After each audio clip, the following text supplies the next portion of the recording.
Ndi nitekana umunezero ndasubiye kugusuhuza nkuhakaze nshuti mukunzi wacu wobandanya kubana natwe ngaha kuri ino mboneshakure imwe rudende igutohoreza amakuru, inkuru kumwe n'ibiganiro bigezweho biriko bivugwa irya nino mu gihugu cacu ciza, hama ikabigutohoreza ikabigushikiriza vyose uko vyakabaye kamwe ku kandi atana kamwe kavuyemwo mu buryo butosoye kandi butomoye.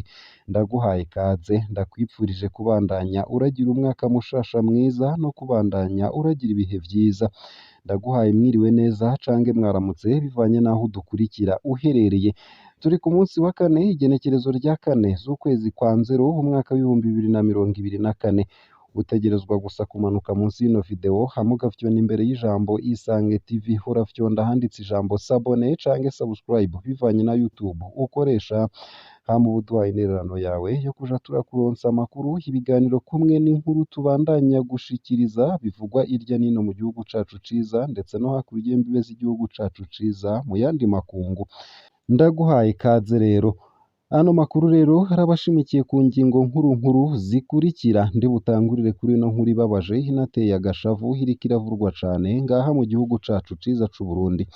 Ni inkuru ibabaje ivuga ko umukuru w'igipolisi muri komine Giharo yaraye yishwe atemagujwe imipanga. Ibi vyaraye bishikiye umukuru w'igipolisi muri komine Giharo mu ntara ya Rutana, komiseri Japhet Mukeshimana, biragoye gutahura. Amakuru ava mu gipolisi akaba avuga ko Japhet Mukeshimana yari yaraguze umurima aho muri komine Giharo, hama aca awucungisha uwo yawuguriye. Ejo ku mugoroba komiseri Japhet Mukeshimana yagiye kugendera wa murima wiwe, ivyamushikiye n'agahomerabunwe. Ni muri ano makuru ku buryo buramvuye, ntuje kure, ico utegerezwa gusa nyene ni ukubandanya kumwe natwe. Nayo kandi mu bindi hariko haravurwa umugambi ugayitse wo kugandagura uwurongoye FOMI maze bikitirirwa igihugu kibanyi c'u Rwanda. Ivyo ntibivugwa na radio RPA. Haravurwa umugambi wo kugandagura umurwizatunga Adrien Ntigacika batazira ziranotse harongoye ishirahamwe FOMI, maze urupfu rwiwe rukagirizwa inzego z'igihugu c'u Rwanda. Uwo mugambi ngo ukaba utegekanywa gushirwa mu ngiro bitarenze mw'uku kwezi kwa Nzero 2024. Bikaba bishikirizwa n'iradiyo Ijwi ry'abanyagihugu RPA. RPA ikaba ivuga ko uwo mugambi ugayitse uri gutegurwa n'uwundi murwizatunga yitwa Venant Kazohera. Iyo radiyo ikaba imenyesha ko Kazohera co kimwe n'abandi bari kumwe bashaka gushinga irindi shirahamwe rihingura umwavu w'ikizungu maze bigize inyuma FOMI. Nayo mu yandi makuru kandi ndibugushikirize ko agasho ka parake y'intara ya Makamba karengewe. Abari muri ako gasho bashobora kugwara ubwoko bwose bw'indwara. Agasho ka parake y'intara ya Makamba iri mu bumanuko bw'u Burundi karimwo umurengera w'abantu, karimwo abapfungwa barenga 140 mu gihe katategerezwa kurenza abantu 30. Abakarimwo barageramiwe n'indwara zitandukanye. Abo bapfunzwe n'imiryango yabo co kimwe n'abacamanza bagiriza abarongoye parake na sentare nkuru y'intara gusaba ibiturire abapfungwa kugira ngo babarekure, ibituma ibihuha bihuhuka. Nayo kandi ndibunagushikirize ino nkuru ivuga ko umukuru w'igihugu c'u Burundi Evariste Ndayishimiye avuga ko abantu babirana basangiye ibitsina mu gihugu arongoye bakwiye gushigwa ku kibuga bagategwa amabuye. Ku bwa Evariste Ndayishimiye, ibihugu bitunze bitegeka ko abantu basangiye ibitsina baronswa uburenganzira bwo kurongorana kugira bishobore gutanga imfashanyo, ngo bishatse rero biragumane izo mfashanyo zavyo. Mu kiganiro yahaye abamenyeshamakuru hamwe n'abanyagihugu, yasavye abarundi baba hanze barongoranye n'abo basangiye ibitsina kuguma iyo bari ntibaze batahe mu gihugu.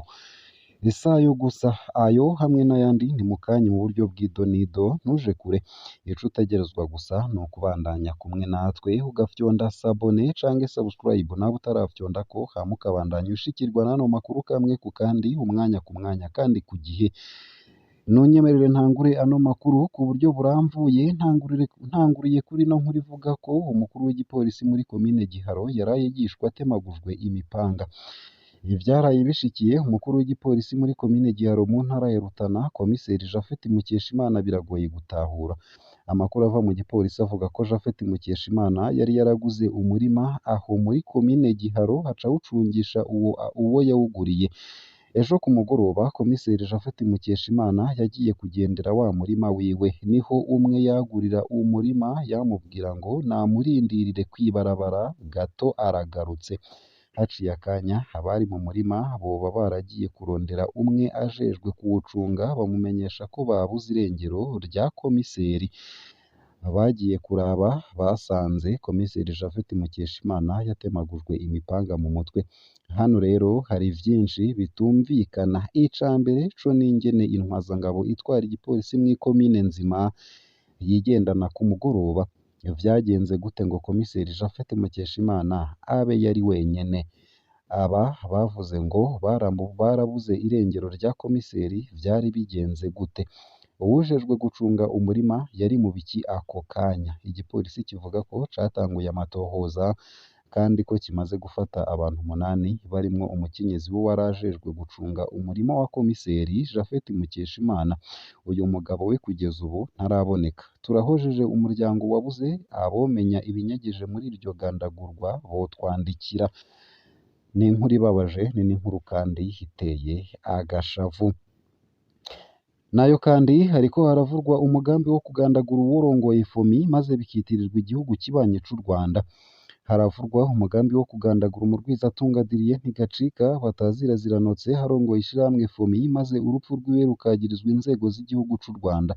Uwo mugambi ngo ukaba utegekanywa gushirwa mu ngiro bitarenze mu kwezi kwa Nzero 2024. Bikaba bishikirizwa n'iradiyo Ijwi ry'Abanyagihugu RPA.